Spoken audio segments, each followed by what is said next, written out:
Maktabgacha ta'lim tashkilotlari direktor va mutaxassislarni qayta tayyorlash va ularning malakasini oshirish instituti innovatsion tadqiqot laboratoriyasi bosh mutaxassisi Mamatova Husnora Ishqotovaman. Ertamiz egalari bo'lgan farzandlarimiz xulq-atvori aynan nimani ifoda qilayotgan bo'lishi mumkin? Hech o'ylab ko'rganmisiz? Keling, siz bilan bir necha misollarni ko'rib chiqamiz. Bola boshqaruvchi bo'lsa, ehtiyojlarni qondirmasligingizni tushunmoqda va sizning ishontirishingizni xohlayotgan bo'lishi mumkin.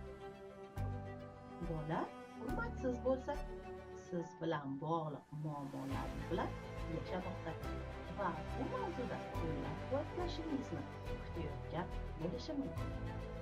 Bola isyonkor bo'lsa, o'zini kuchsiz his qilmoqda, yanada ko'proq kuchga ega bo'lishni xohlayotgan bo'lishi mumkin.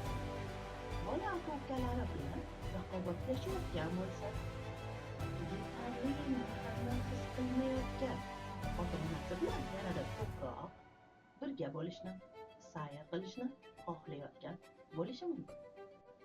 Bola injiqlik qilsa, o'zini kuchsiz his qilmoqda, qo'llab-quvvatlashingizni kutayotgan bo'lishi mumkin.